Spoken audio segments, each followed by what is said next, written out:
Hi, everyone. It's Amy. Debbie, Melanie, and I are thinking about all of you. We hope you are all staying safe and healthy. We know what a stressful semester this has to be for you guys. And we're here. Our virtual door at this point is wide open as always. So just reach out always with any questions, concerns, whatever you need. In the meantime, we wanted to share with you a recording or a webinar of how to get started on your actual Common application. Normally, we do a workshop in person like we did with the resume and demonstrated interest, but obviously we couldn't do that this year. So we are going to record very detailed information about how to complete or get started on your Common application. And we're going to walk you through every step of how to do that. We do want you to know, as always, we are going to work with each of you one-on-one on this. We are going to review your Common application over and over to make sure it is perfect. You are not on your own, but when you guys have some time, it'd be great if you can get your Common application started. And then once you share your login with us, we will help you complete and perfect it. We can get through a lot of it before August 1st when the Common App opens for the 2020-2021 application season. So let's get going. So most of you know probably what the Common application is, but just to reiterate, a Common application is a single application platform that you can use to apply to almost 900 different colleges and universities. There are two main parts of the Common application. What we're going to work on now before August 1st is the main part of the Common application, which is a set of common questions. This part only needs to be filled out one time, and this is what will be sent to all of the colleges you apply to. This part of the application will roll over at the end of July into the new application on August 1st. And then there are school-specific parts of the Common application with school-specific questions. This part of the application does not open until August 1st. So if you go in there and you look at school-specific questions at this point, those will be for 2019-2020. So do not fill those out now. So right now we're going to be focusing on the main part of the Common application. It's really easy to create a Common App account, and it should really just take you guys 2 minutes at the most. So you are going to log into commonapp.org, and then you are going to select Create an Account. So this is the main Common application page. You guys will go to Apply Now. And you are going to create an account. You guys are all first-year students, so you will select that. Going on, sorry. You are going to add your email and you're going to create a password according to the Common App requirements. As we've talked to each of you about, it's really important to use a college-specific email. Hopefully you've all either created one by now or are using one. We don't want you to use your school email because lots of high schools do filter out emails from colleges. So make sure you have your college-specific email that you've been using to sign up for mailing lists and communicate with colleges. And then follow the requirements to create your password. As we've discussed, every website has different requirements for passwords. This one's a little complicated. Make sure you save your password in your email in your North Shore College Consulting portal. We're going to want to see that login information so that we can review it for you. And obviously, It's possible at any time that it's possible you won't be able to use the same password that you normally use. So just make sure you record that, even if you think you're going to remember. You need to make sure you are very careful about filling out the information, because this information will be used to populate your Common App. So when you fill out your name, your home address, your phone number, and your birth date, make sure there's no typos, capitalize your name, use your legal name as it appears on your official school documents and standardized tests. This is going to make it easier for colleges to match your application to your test scores and your transcripts. So you see here, you're going to add your given name. So for instance, if your name is Jacob, but you go by Jake, please add Jacob here. Your last name, you're going to enter your address. The Common App is a smart application, so it's going to standardize it for you, meaning they're going to add on a few numbers to your zip code, for instance, add in your cell phone number. It's gonna stay with 1 because that means you live in the United States, and you don't worry about putting hyphens or dashes in there. It will fix that for you. Your date of birth. On the bottom, it says, there you go, please tell us a little bit more about your plans. When do you plan on starting? You guys will be starting in the fall of 2021. And then you need to check all these boxes. You definitely want colleges on your Common App to communicate with you to let you know if you're missing any information for your application. You also want the Common App to communicate with you so that they can also let you know. You guys are obviously older than 13, and so you're going to check that. None of you are based in a European Union. And then on the bottom there, it says create account. So create account. Okay, so as I mentioned before, the Common App does roll over from year to year. So this will allow you to get that main part finished when you have some free time, either this spring or over the summer. At the end of July, the Common App does go offline for a couple of days, and then it relaunches on August 1st is the 2020-2021 application. So at that point, we will roll over your Common Apps for you, which is one of the reasons we need you to share your login with us. So don't worry about that. Again, we do not want you to fill in any of the college-specific information, because that information will be lost when it rolls over. So what we're going to go through with you today is the main part of the Common Application, which is the profile, family, education, testing, activities, and writing. That will all roll over. Additionally, we won't be inviting your recommenders until August. And like I said, we're going to help you roll it over. So you can, if you want, add the colleges you are applying to into your Common Application. The list will roll over. It's not permanent, so you can add or delete colleges at any time. If you can't find a college when you're searching for it, it's probably not on the Common App. For instance, University of Illinois, University of Texas, any of the University of California schools are not on the Common Application. In order to search for the colleges, this is the main page of the Common App. You're going to go to College Search, and you are going to type in the name of your college.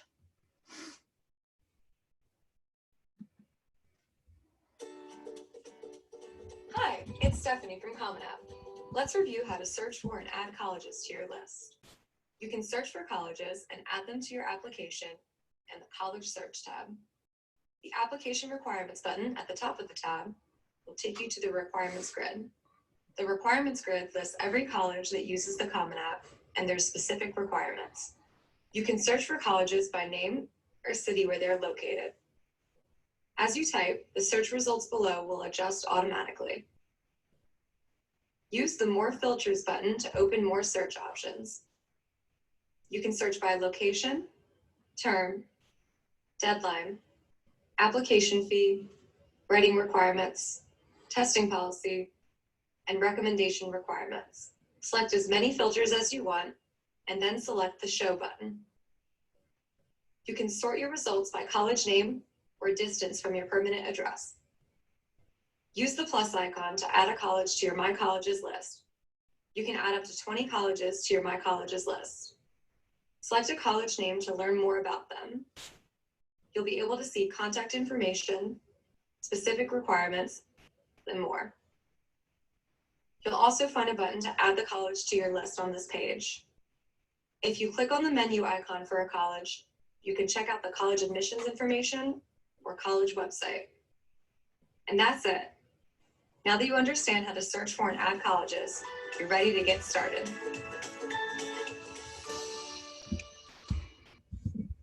I do want to remind you guys that as you saw, you could search by term. The terms right now will be fall of 2020, obviously, because this is last year's application. So at this point, you really can't search by term since fall of 2021 has not opened yet. So moving on, this is the dashboard of your Common App. And the purpose of the dashboard is to provide one screen that shows the status of all of your applications once you add the colleges and you start filling out that information on August 1st. The My Colleges section, that's the section where you're going to actually submit your Common App. And from there, you're going to submit this Common App part of it, your recommenders, you're going to sign your FERPA waiver, which we will talk about, and any writing supplements. For instance, as you can see here, Columbia has its own separate writing requirement or essay.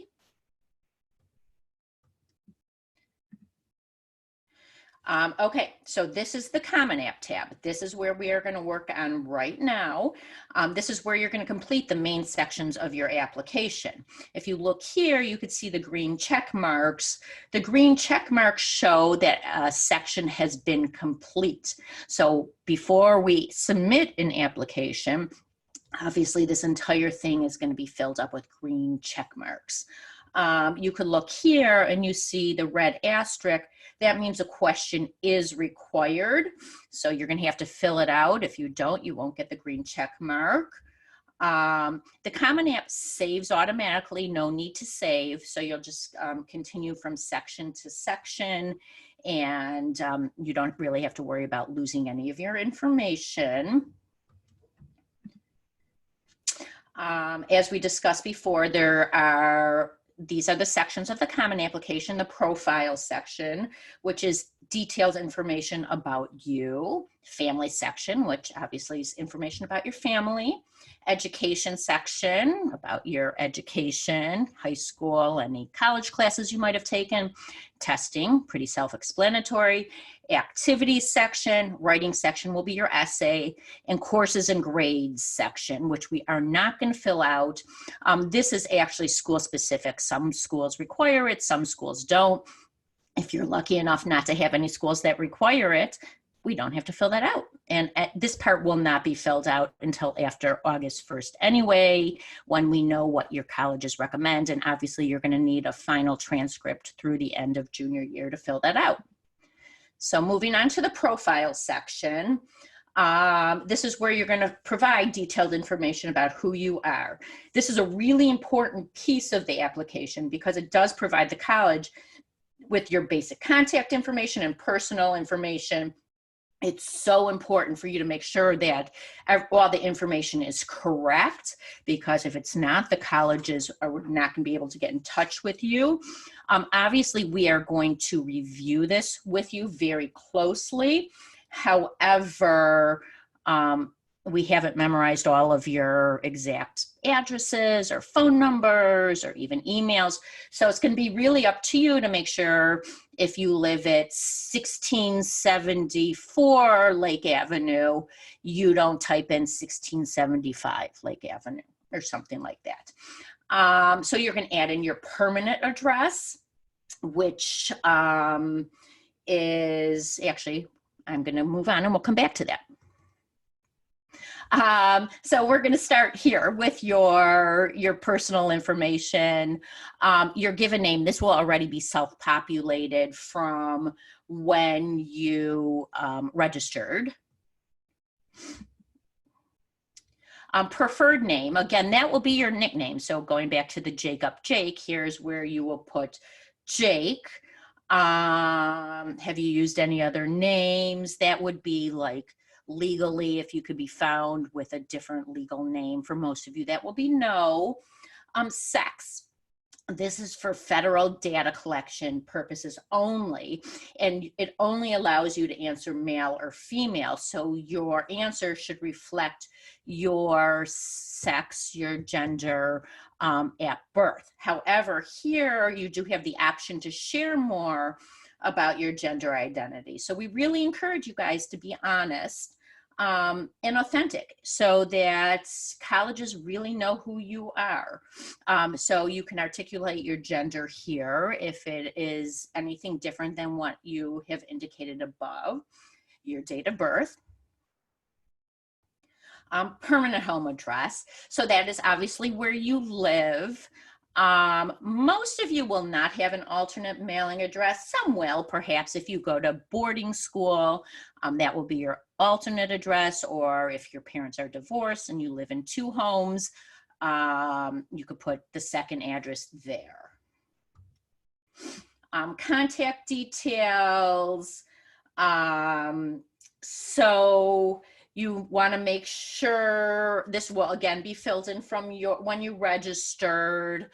Most of you will have put in your mobile as your preferred home. If you don't answer your home phone or rarely use it, just write no other telephone. We encourage you guys to keep it simple. And if there's no way anyone's going to answer the alternate, your home phone, just say no other phone. Okay, demographics. This part creates a little bit of anxiety for some students. This part is optional. It includes information about your religion, your race, your armed services. However, even though it's optional, we do advise you to fill out these questions. We tell our students that getting into college is a lot like dating. You really need to be confident about who you are, and you shouldn't change who you really are just to make colleges like you. Do you really want to go to a college where you can't be proud and confident of your ethnicity, your religion, your sexual orientation, etc.? This just gives the colleges a better picture of who you are just so they know who you are. It really will not be used against you. So don't worry about it too much, or really at all. For instance, if you look for religious preference, it's really just, they're going to use that for yield purposes. So for instance, if you've indicated that you're Jewish and you get into a certain college, they'll probably pass your name and information off to Hillel, for instance, which will then start contacting you about getting involved with Hillel. Your armed forces, U.S. Armed Forces status, if you have a parent who's been involved, or none of you have spouses, but are you Hispanic or Latino? So you'll answer that. But here, regardless of how you answer Hispanic or Latino, you really want to answer here, how do you identify yourself? Not what comprises your DNA. So if you check an ethnicity that you don't identify with just to get an advantage in the admissions process, you do run the risk of later being exposed. And you want to make sure, if select an identity here, is that how you registered? Did you select that identity when you registered for high school or for the ACT?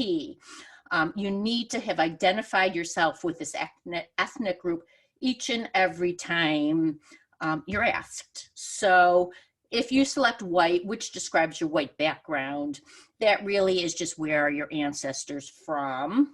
And here, as you'll see, there's no red asterisk, so none of this is required except for that very last question. Have you completed this section to the best of, are you satisfied to the best of your satisfaction? Okay, geography. So where were you born? Your city of birth. Here, number of years you've lived in the United States. You're going to, if you've always lived here, it will be your age.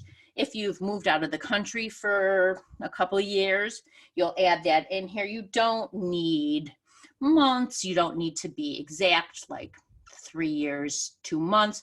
Just kind of round it to the nearest year. Language. So I'm going to move on here. This will ask you the number of languages you are proficient in. So for all of you, you're going to select for sure one. The first language will be English, and then you're going to check all those boxes. It is your first language. You speak it, you read it, you write it, and you speak it at home. Many of you can also choose a second language.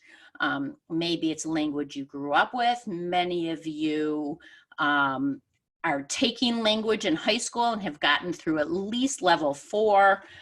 We feel like if you've gotten through level 4 of a high school language, you can select that second language, and you will select speak, read, write. Some of you might even have a third language. Perhaps you take Spanish in high school, but your family speaks English and Russian. So you could even select spoken at home if it's Russian. If you learned Russian before English, perhaps you would select first language for Russian versus English. Citizenship, you're going to add your social security number. It's optional, but we highly recommend it because it will be used to identify who you are. You're going to select your citizenship status. So for most of you, it will be U.S. citizen. Some of you might be a dual citizen, meaning you have citizenship in another country, South Africa or Canada, whatever it might be. So make sure to include that as well.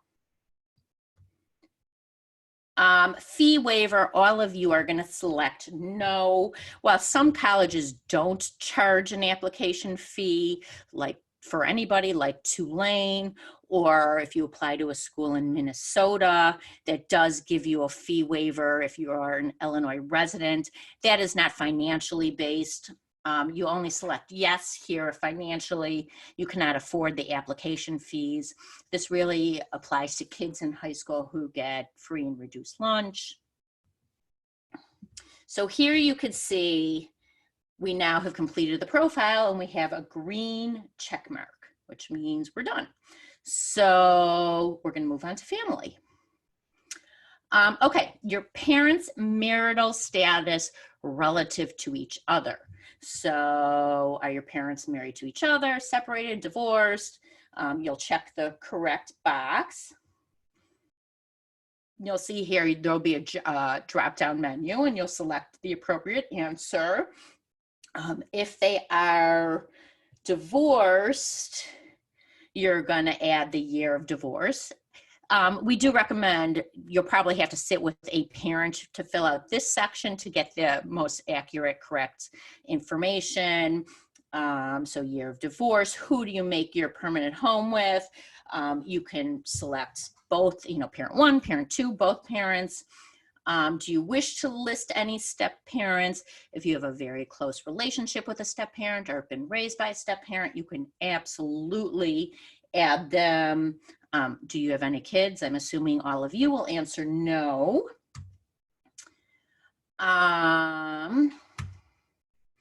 Okay, so we're going to do one parent at a time. So pick your first parent. The parent type will be obviously mother or father. Is that parent living? Prefix will be Mr., Mrs., Ms., Doctor. Your parent's first name, middle initial, last name, maiden or former name. That will be for your mother. Suffix will be junior, senior, 2, 3, 4. What country was your first parent born in?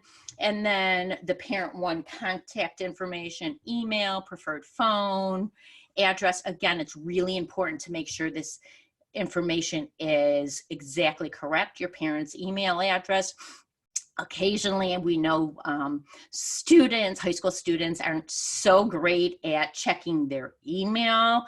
So often colleges will copy the parent, who can then remind you that they've got an email from a college looking for something. So make sure that that's accurate. Parent one, occupation. There is going to be a drop down for that. Yeah, we'll come back to that. Sorry. So you might not find your parents' exact occupation, but you're going to just choose the closest occupation you can find from the list. Your parents' employment status. Are they employed, unemployed, self-employed, retired? The position or title, ask for the exact title. Do they or did they work for a college, for instance? Do they teach a class, or are a doctor perhaps at one of a university hospital? And then the exact name of your parents' current employer. Education level. So I'm going to actually move on here to walk you through it so you could see exactly how to do it. So parent one type, as you could see, you're going to pick mother or father, living. That would be the doctor, Mrs. This will be the first name. So you see I wrote Deborah versus Debbie. There you go. This will be Debbie's maiden name. Debbie is not a junior or a 2. She was born in the United States, which always shows at the top. Mine already had self-populated since I used this over and over, but you're going to add your mother or father's email address, their preferred phone, add that phone number in. Do you live with parent one? You can, the same as yours. Occupation, so here's that drop-down list. Work with your parent to find the closest occupation that really fits. So for instance, I'm using Debbie here as an example, and you'll see there's really no occupation that perfectly fits. So although we did select business owner, or you could have done other.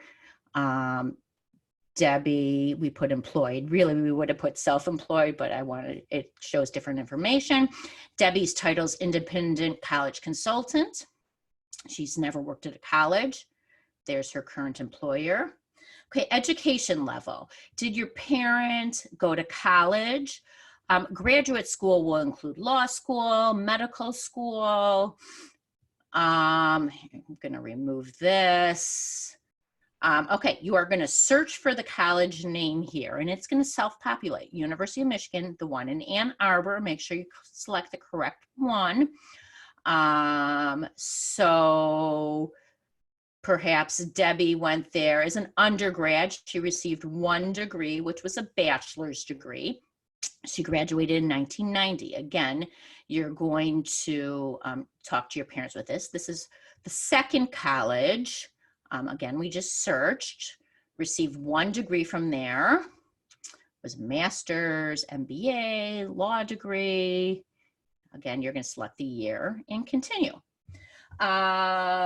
So then you're going to do parent 2, which will be the exact same thing. Now moving on to siblings. This is very similar to the information asked of your parents, but not quite as much.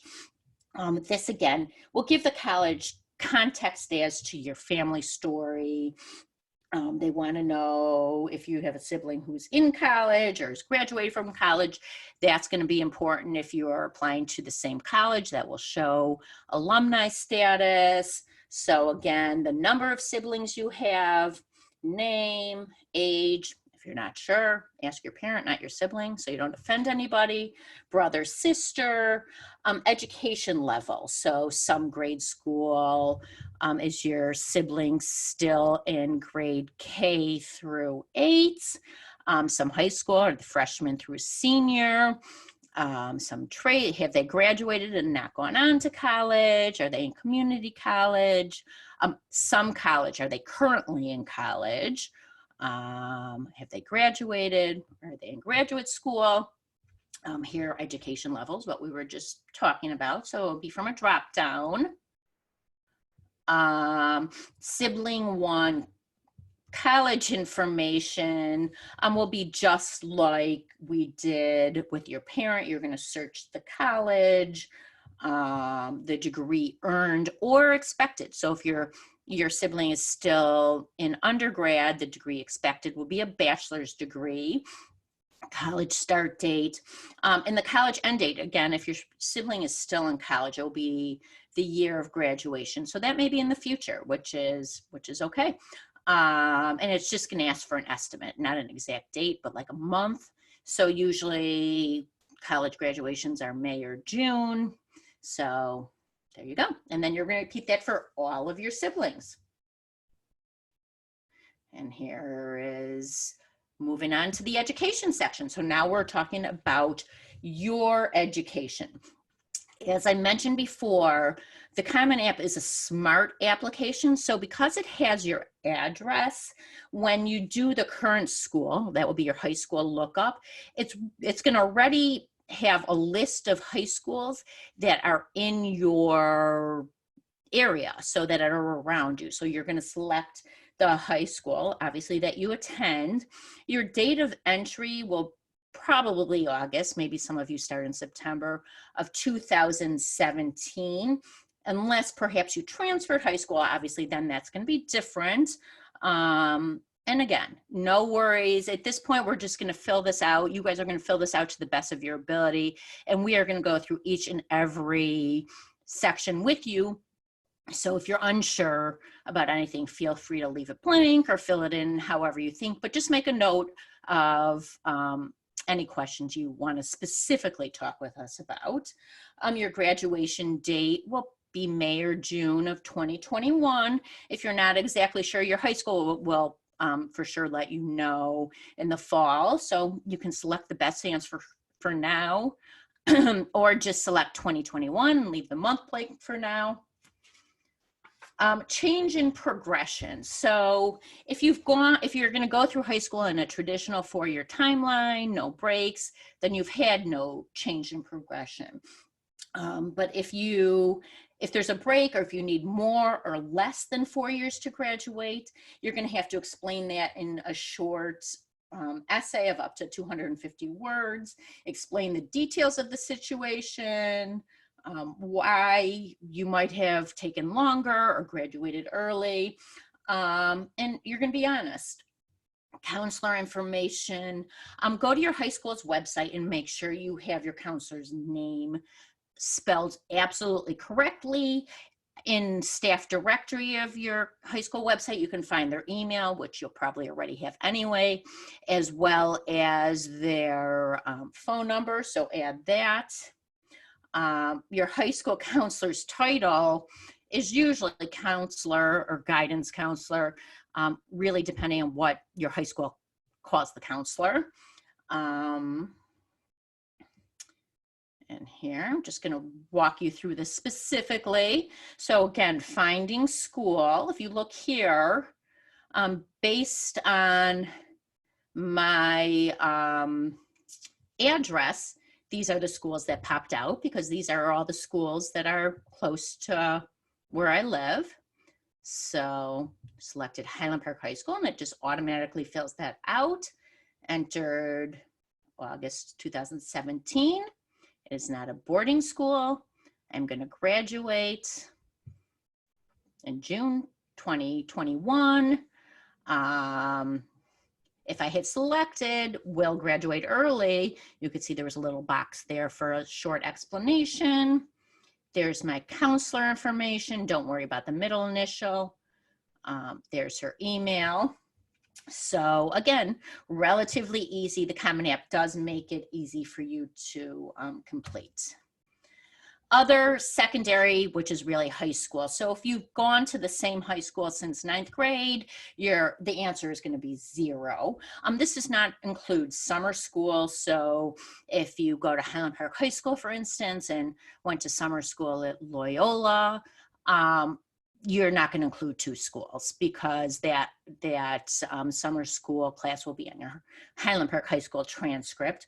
If you did switch high schools in the middle of high school, then we're going to enter the appropriate number of high schools you've been in, and then repeat what we just did for the first part and add in the second school. You're going to provide details about why you left any previous high school. Again, there's 250 word limit.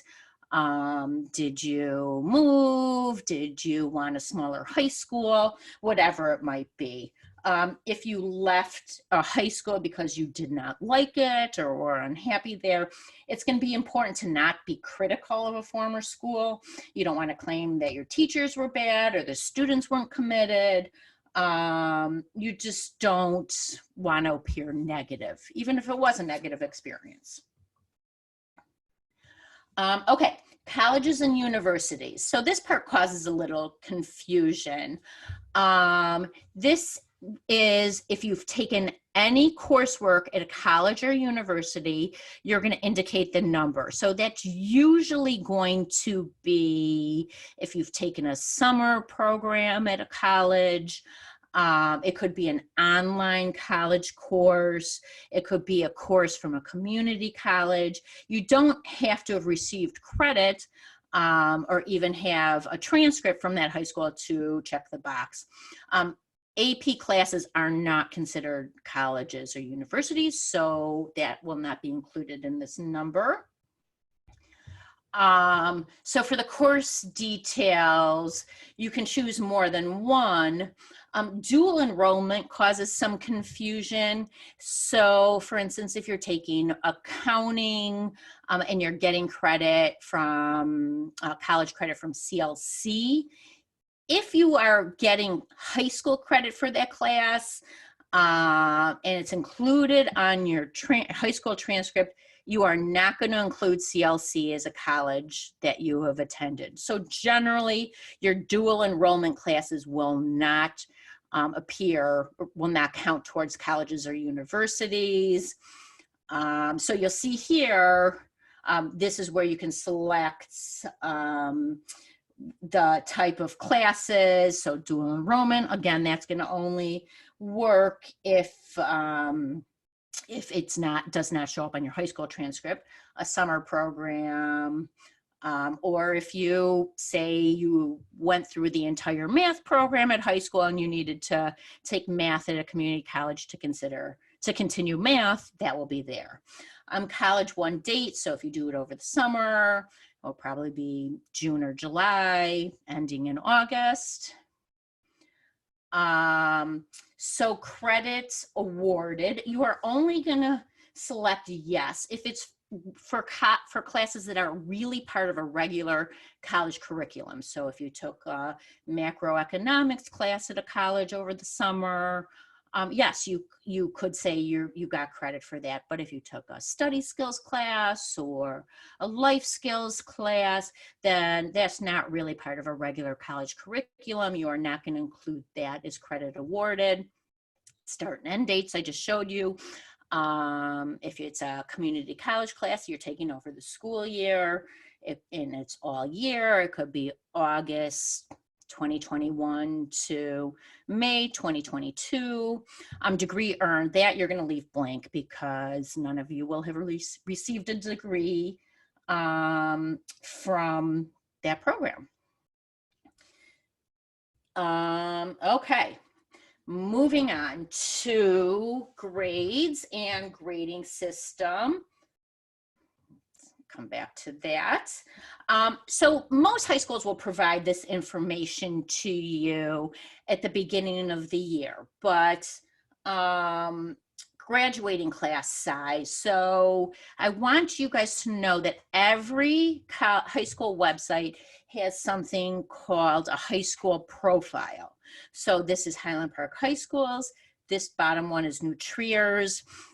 This will be sent to each and every high school or each and every college you apply to along with by your counselor along with your transcript. This is where you're going to find some information here. This has not yet been updated, but this says for the class of 2019, Highland Park had 539 seniors. Again, I know a lot of high schools do provide you a sheet at the beginning of senior year with this exact information. It also provides a grading scale, which helps colleges see exactly how it is, how your high school grades. For New Trier, you're going to see right here, move that, student enrollment, right there on the bottom right, as soon as that moves away. Senior class, this was not updated since 2018, a little over 1,000 students. So here, you're going to put your approximate graduating class. So if it's 539, like Highland Park High School had said, then 500 is fine. Most of your high schools do not do class ranking anymore, so you will pick none. Most high schools now have a GPA scale of 4. There are some high schools that are on a 5-point scale, like Lake Forest High School, for instance. I know this seems confusing, but the GPA scale really is the unweighted scale. So even on a 4-point scale, while you could have a GPA of 4.37, that will be a weighted GPA on a 4.0 scale. Again, we're going to help you if you're confused about this. You're obviously going to report your highest GPA. If you have a higher weighted GPA, obviously we're going to report that. We obviously can't fill this out at this point because you don't have your GPA yet through the end of junior year, but you will know if it's on a 4-point scale or a 5-point scale, and you'll probably have a good sense of whether you're going to report your weighted or unweighted. Okay, your application is going to ask for your current year classes. That is going to be your senior year classes. So if you want to fill that out now, you can. If we want to wait till the fall when you have your exact schedule, we can do that as well. Obviously, if we fill it out now, we'll update it as appropriate in the fall. Sometimes you might not know if you're taking 2 one-semester classes, which semester you're taking a class. So if you want to fill that out now, just do so to the best of your ability, knowing that we're going to update it in the fall. So you're going to write out the exact course name. So not just senior English. If you are taking American composition, for instance, you're going to write that, not senior English. Course level, so you can pick AP, honors, accelerated. If your classes are not AP, honors, or accelerated, your core academic classes, English, math, social studies, science, foreign language, you are all attending college prep high schools. So those will all be college prep level classes. However, electives like arts or PE or acting, you're going to leave blank because that is just a regular level class. You will be including PE if you get credit for PE, even if you don't get a grade. So like Highland Park and Deerfield, you do get credit on your transcript for taking PE, although it is not included in your GPA. And then you're going to list your classes in descending order of difficulty. So start with the AP classes, followed by the honors, followed by the accelerated, followed by your core academic classes, and then last will be your electives.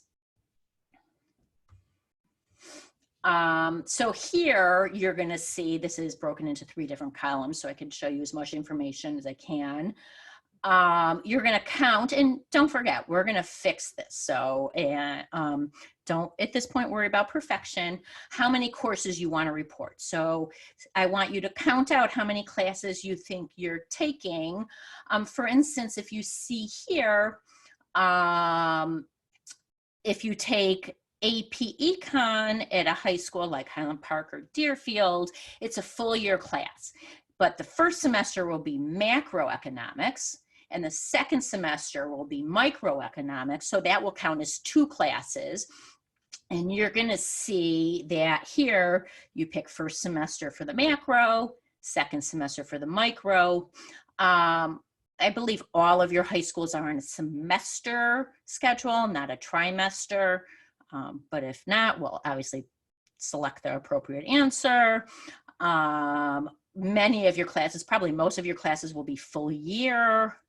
You can see here the class English language is not AP honors or accelerated, so we selected college prep, and that will be full year.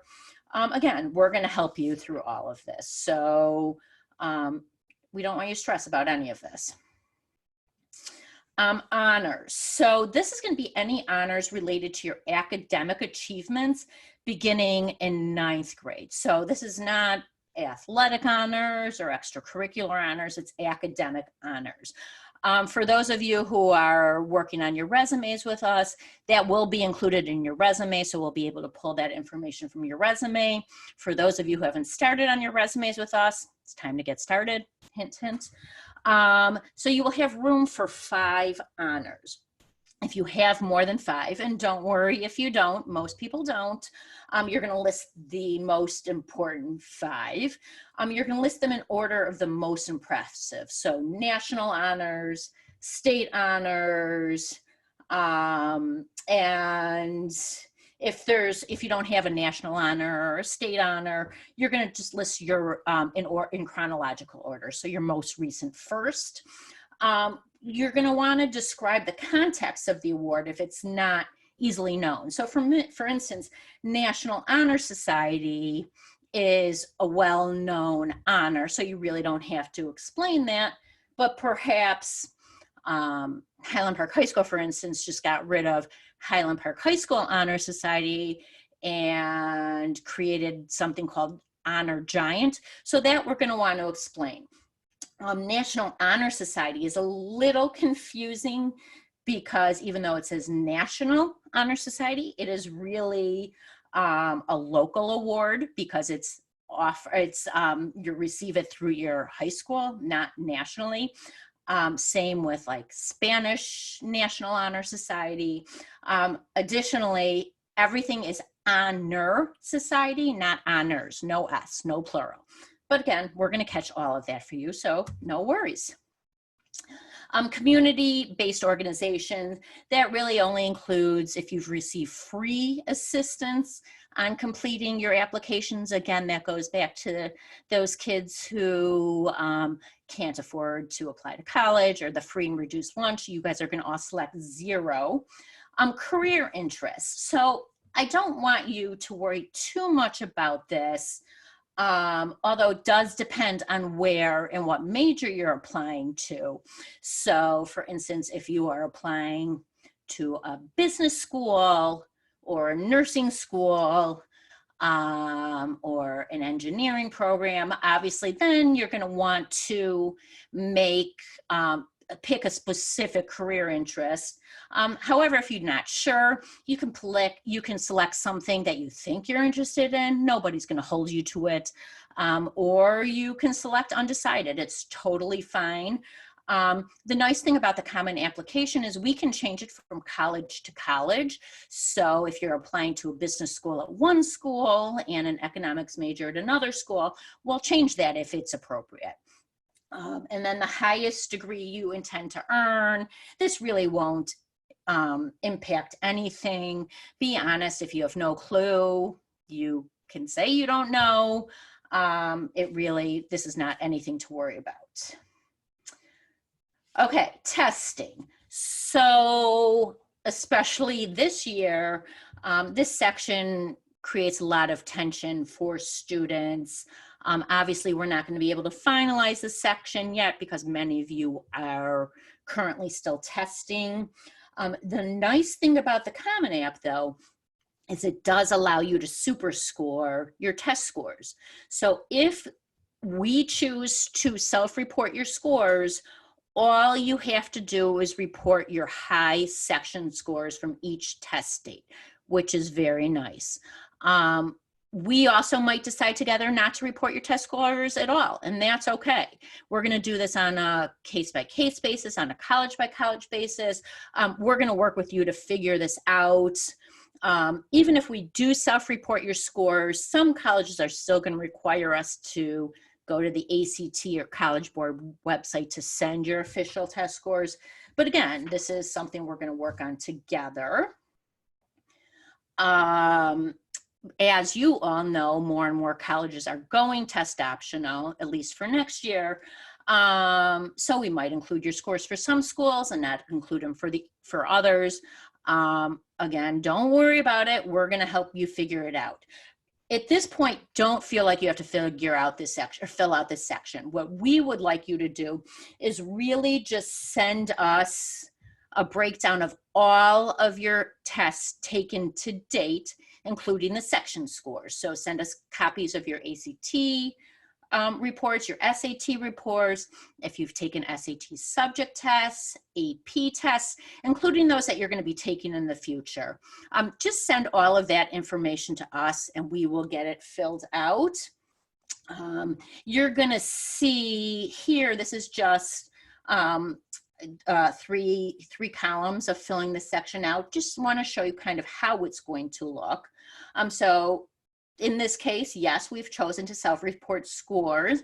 We selected ACT, SAT subject tests, and AP tests. International applicants, that's not you. You're going to select no. This student is going to report 2 scores, has taken it with writing. If you haven't, that's okay. There's very few colleges nowadays that are even requiring the writing. And number of future ACT sittings you expect to have in the future, obviously. So we're going to help you figure that out. So that, for instance, was September 2019. Okay, so if you see here, we added the highest composite score. You can't see below it, but that, oh, no, there it is. Highest, oh, here it is. It's copied here again. Highest composite score, and that date was on February 8th of 2019. Highest English score, 34, also in February, but highest math score was in April. So again, you can see how we super scored that. If we list the AP tests, which we might or might not do depending, just know, should you decide to fill this out yourself, when you select dates, we're still on the 2019-2020 application. So there won't be a place in there for you to include test dates, AP tests that you're taking senior year, 2021. We'll obviously update that in the fall. Activity section. So I'm going to go through this with you just to show you guys what it looks like. But for now, I want you to leave this blank. The beauty is most of you, again, are working on those resumes. And once we perfect those resumes, we're going to be able to work together, just like we've been doing with the resume, to cut those activities down and include them in your applications. So it's really important, and especially this upcoming year, to report and to show colleges what you're involved in inside of school and outside of school. Colleges this year, as we've discussed with all of you, it's going to be tricky. Test scores are up in the air this year. For second semester junior year grades are a little up in the air given everything going on. So colleges are really, normally have, but even more so this year, really probably going to be focusing on these softer factors like your activities. So you are allowed to list up to 10 activities and hobbies. So we're going to talk about that in a second. Let's go here. Actually, I'll go back. So activity type, there is a drop-down menu. I was going to show you the video, but that's it at the end of this, so I'll go through that with you after. So there's a drop-down menu. It'll be athletics or theater, academics, student government, etc. Position, leadership, description, and the organization name. Now that's limited to 50 characters, including punctuation and space. So here you're going to list your title or your role, and then the name of the place or you worked or the name of the club. Again, we're going to help you with this and take it straight from your resume. Okay, this is the hardest part, describing your activity. This is one reason we love resumes, and when colleges allow resumes, we really want to include those because you're really able to give a really good description of what you're doing, because your applications, the Common App, limits your activity description to 150 characters.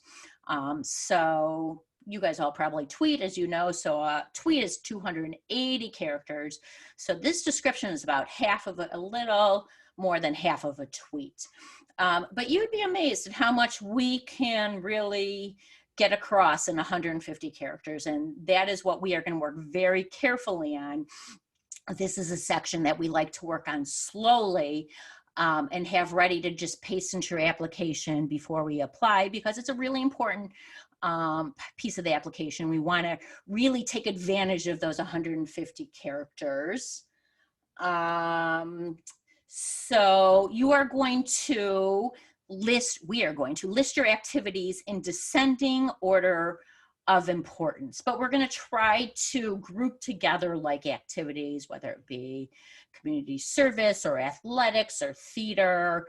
In describing your activities, we're going to make sure to really show the tangible or measurable impact you and your activity made. Who did you help? Did you raise money? For instance, if you play field hockey, colleges know what field hockey is. We don't have to describe field hockey per se, but did you mentor younger players? Were you the team, quote unquote, cheerleader? Did you promote team unity and team spirit? Things like that. You don't necessarily have to, not necessarily, you at all don't need to have an official leadership title to be a leader. And so we're going to really work to find that. And we're going to use action verbs, which we shared with you guys all with your resume, to really just make your descriptions come alive. And we don't want to be redundant. We are not going to use complete sentences because, again, we only have 150 characters. And abbreviating is okay. We are going to use present tense for the activities that you are still participating in. And again, we're going to focus on your responsibilities, and we want to demonstrate your leadership, your passion, your commitment. If there's an abbreviation that is universally understood, MVP, National Honor Society, VP, first, let's abbreviate, because we want to, again, take advantage of only of that 150 character limit, or make the best out of it. Not everybody has official or like commonly recognized activities. Many of you have lots of hobbies and activities that you participate in unofficially, and we can include those. We should include those. Do you play the guitar? Do you get together with friends? Do you just play for your family? Do you like to draw or to write? We've talked to some of you about these MOOCs, these massive online open courses. Those are college courses that you can take for free, and just for the sake of learning, we can include those. Maybe you've learned to code, or you want to take a psychology class, any area you're interested in. Have you done some job shadowing? Are you helping out your grandparents or your neighbors, shoveling their driveway? During this time period, have you been getting groceries for your grandparents or visiting your grandparent, anything like that? Do you blog? Are you the statistician for your fantasy football team, or do you run the fantasy football league? Do you love yoga and do that constantly, or are you in a book club? So those are the kind of things I really want you guys to think about what you do. It doesn't have to just be those official activities. Participation level, grade level. So summer activities, for instance, are going to belong in the grade level following that summer. So anything that you are going to hopefully be doing this summer will count under 12th grade, senior year. Anything you did the summer before high school will be 9th grade. Postgraduate, that's if you are taking a PG year, which some people do for athletics. You guys will leave that blank. Hours per week and weeks per year. No, here it is. We've talked about this with you guys incessantly. This is why we've been asking you guys to monitor that. You're going to be as accurate as possible, but really it's going to be kind of a guesstimate. What we suggest is once you kind of figure it out, maybe sit down with your parents and try to figure that out, multiply the hours per week by the weeks per year. Does that seem reasonable? If it seems totally unreasonable, obviously you need to change it and lower it. But if it's, reasonable, absolutely include it. For instance, we know athletics, when you're in season, that could easily be 16 hours a week, even plus. If you're in charge of a charity drive or student government. So we know, colleges know that these activities take a lot of time, but they also know that you are in school full time and you don't have time for 40 hours of activities a week plus going to school full time. So this is what it's going to look like. This is from the actual Common application here. You'll see, here's the grades. Here's where we've described the name of the activity and in your role. Here is what the person did. We are going to obviously help you figure it out. Here you can kind of keep an eye on or take a look at what people have filled out for the hours per week and weeks per year. This right here is a form that we are going to work with you, taken from your resume. As you can see, this exactly mimics what the Common App asks for. We don't like to work on these descriptions in the Common App. It's too hard to see. They don't make it really easy to preview it. So we work on it outside of the Common App, just like this. And then once everybody's happy and satisfied, we just cut and paste it right into the Common App. So for now, you're going to leave it blank. We're going to help you. Right now we want to finish up those resumes. But if you haven't, what we would like you to do now is sit down with your parents and try to figure out those hours per week and weeks per year, as well as what you think your top 10 activities are if you have more than 10.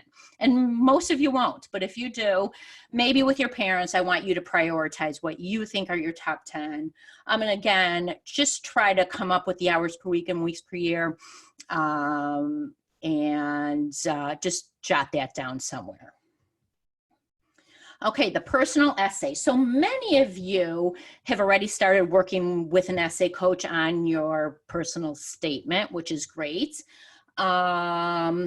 This is going to just be your 250 to 650 main application essay. As most of you know, it really can be about anything you want. It's really a chance for you to share with the admissions officers who you are. What are you going to bring to the campus community? They want to know that you have something to offer, that you're going to make their campus a better place, that you're going to be involved. So in this essay, college admissions officers are really looking for 3 basic things. Who are you? What are you going to bring to campus? What do you have to offer? And can you write? Now, the can you write is, can you write like an 18-year-old senior in high school? Not, can you write like a 50-year-old parent?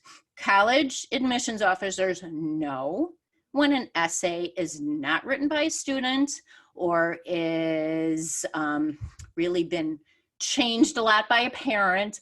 Our essay coaches are wonderful at holding your hands and walking you through this, but all of your essays must be in your own voice.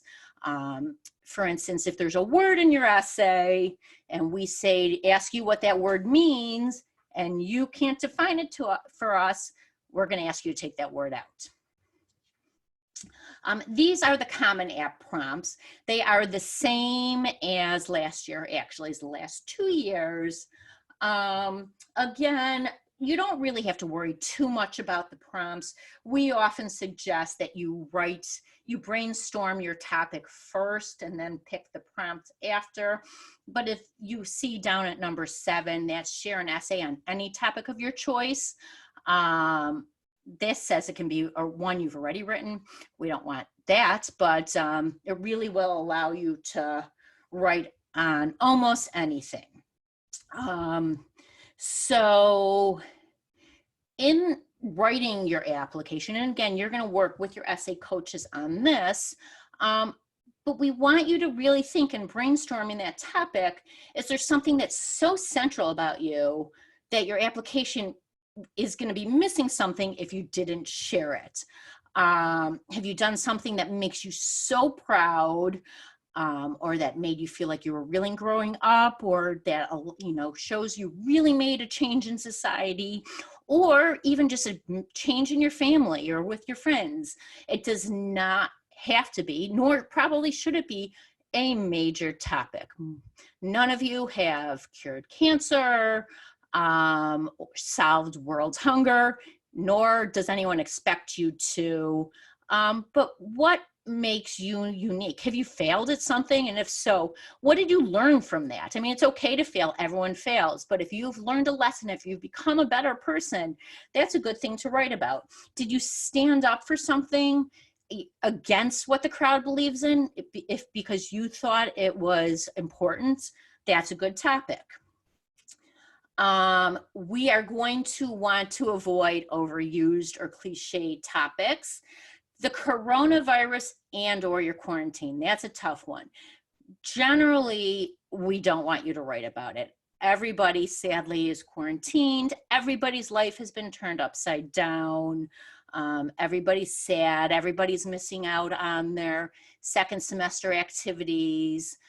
However, if the coronavirus has significantly impacted you, if you've lost a loved one, if you've had to really stand up because your parent is a doctor and has to go to the hospital every day, if it is a story that no one else can tell about the coronavirus, then it could be okay. But we don't want you to write about a story about the coronavirus that almost every other high school junior can tell.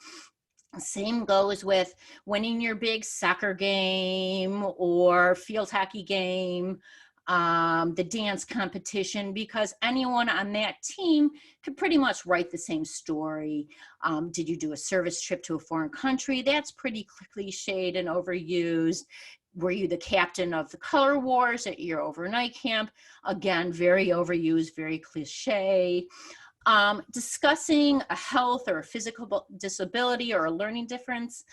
There is a place to write about this, and we'll talk about that in a second, but we really suggest not writing about that here, because you are so much more than a learning difference or a health issue. That is not who you are. That's just a piece of you. And so we would, if it's an important piece of you, we will recommend that you write about it in your additional information section, which we'll talk about in a second. But otherwise, really, this is not the place. If you've overcome a sports injury, for instance, is another example, let's try to avoid that as well, because many people many have also done the same. You're going to also want to avoid controversial topics. Politics, that's a real touchy one, especially in the fall, since it's an election season. Religion can be touchy, especially depending on where you're applying illegal behavior. You're not going to really want to talk about that. Additionally, or last, you don't want to rewrite your resume or your transcript. You're not going to want to talk about, if you are a dancer, you're not really going to want your essay to be about dance, because you've already really shown that throughout your application in the activity section. Many colleges will also ask you to write a essay about your favorite activity. Save it for that, because you are so much more than just dance. Let's show a different piece of you in this essay that can't be found elsewhere in the application. Disciplinary history. So here you have to be honest. Make sure to check your high school's policy on what they're going to report in terms of disciplinary history. If high school doesn't report it, then you really don't have to. However, if you have a misdemeanor or a felony and your record hasn't been expunged, or if the high school is going to report cheating or any sort of other discipline, you need to explain it. Here's the place you have to be, and again, we're going to help you with this, be honest. You want to control the story and take responsibility for the story. This is your chance to admit that something unpleasant happened rather than waiting for the college to find out otherwise. But you can get ahead of the story, and you should provide an explanation. Don't be defensive. Don't blame somebody else. Don't complain. Additional information. The application will allow you to submit a second 250 to 650 additional information essay. This is not the chance for you to submit a second essay or a second personal statement. This is if there's something that you have not found any other place on the application to share that you want colleges to know about you. If there's important details about a specific activity that couldn't fit on that 150 character activity list, we'll include it here. Here's a great place to include information about health or physical disability information or learning differences. Red flags on your application. However, just know a red flag is not, if you have an application full of A's, a B, one B on that application is not a red flag. Any sort of unusual family situation. Again, we are going to work with you guys one-on-one to figure out if this is something we want to take advantage of. Again, we're not going to use it to submit a second personal statement. That would just annoy colleges. You want to give them a reason to read it. You want them at the end of reading this to learn something else about you that they didn't already know. And I don't mean another story, but something pertinent to who you are. This is not a place to make excuses. Like I said, we're not going to explain a B+ on a transcript of all A's. That just makes you look like a perfectionist. And that is absolutely nothing to be ashamed of or having to explain, nor are we going to paste your resume into the activity list or basically just repeat that activity list. We do, for those of you who haven't started working on your essays and are still interested in working with one of our coaches, we have 6 in-person essay coaches on our team. They're all fabulous. They're current or former English teachers, AP English teachers, high school English teachers, former high school guidance counselor, professional writers. We also have a team of remote editors who you will not have the opportunity to work with face-to-face, but who can help you. Really, they give phenomenal feedback. The only disadvantage is not having the opportunity to meet with somebody or reach out to somebody specifically. The remote editors are teachers, professors, journalists, authors, playwrights. The in-person coaches will work with you as you deem appropriate. Some people want only face-to-face. Some people, most people really do a combination of both, meet face-to-face, which right now in this day and age is really through Zoom. Hopefully someday we'll be able to meet face-to-face again. But then there's also a lot of remote behind the scenes editing going on. All of our essay coaches work through Google Docs, so that will be how you will work. Courses and grades, I kind of explained at the beginning. This appears only if you have a college on your list that requires it. We're not going to complete this now. This could change. Colleges could change their minds for 2021. Some colleges that already have it, require it, might not. Some colleges that don't require it might decide to. Plus, we're going to need your final transcript. So at this point, just leave that blank. FERPA. So you all have the federal right by the federal government to see anything that the high schools release about you. Really what this applies to is your letters of recommendation. You have the right to see those letters of recommendation. However, if you do not release that right, you're most likely your high school will not send those letters of recommendation, nor will colleges really consider those.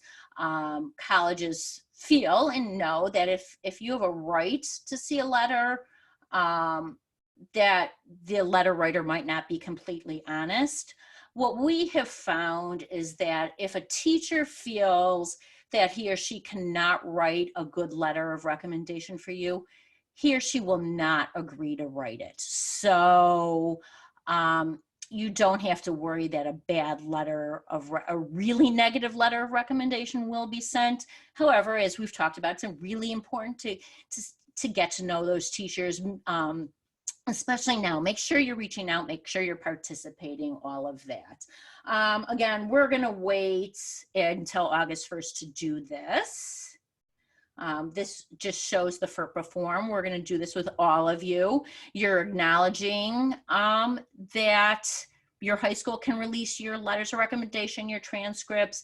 Here you can waive your rights. Don't waive your rights. We strongly, strongly, strongly recommend that you waive your rights.